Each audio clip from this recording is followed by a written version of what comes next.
Mathur Babu, I said to the Divine Mother. Mother, please get me a rich man. If you don't, how shall I be able to protect this body? How shall I be able to keep the sadhus and devotees near me? That is why Mathur Babu provided for my needs for 14 years. He who dwells in me tells me beforehand what particular class of devotees will come to me. When I have a vision of Gauranga, I know that devotees of Gauranga are coming.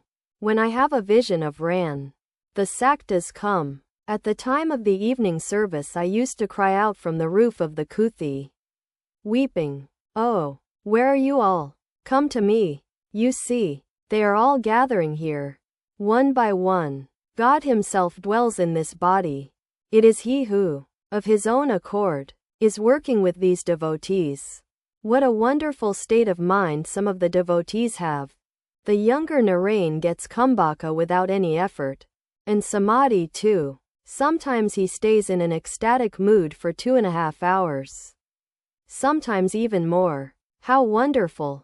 I have practiced all kinds of sadhana, jnana yoga, karma yoga, and bhakti yoga. I have even gone through the exercises of hatha yoga to increase longevity. There is another person dwelling in this body. Otherwise, after attaining samadhi, how could I live with the devotees and enjoy the love of God? Kaur Singh used to say to me, I have never before seen a person who has returned from the plane of samadhi. You are none other than Nanak. I live in the midst of worldly people. On all sides I see woman and gold. Nevertheless, this is the state of my mind. Unceasing samadhi and bhava. That is the reason Pratap said. At the sight of my ecstatic mood, good heavens, it is as if he were possessed by a ghost.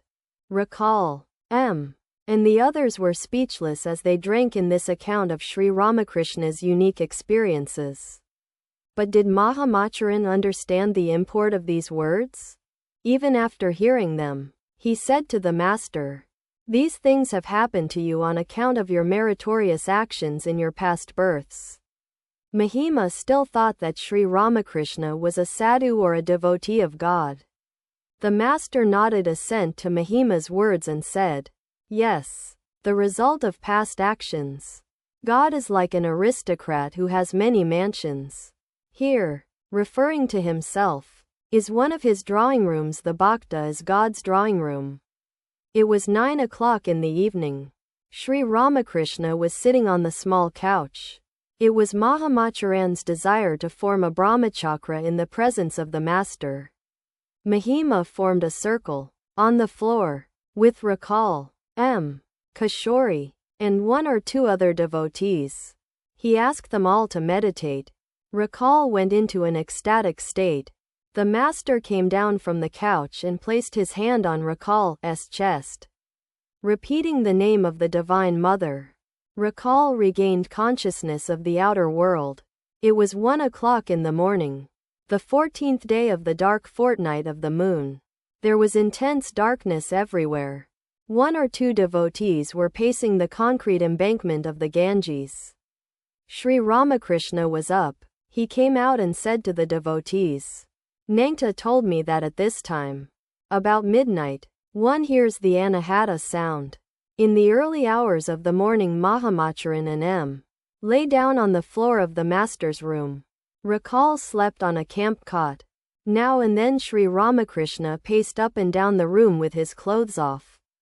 Like a 5-year-old child.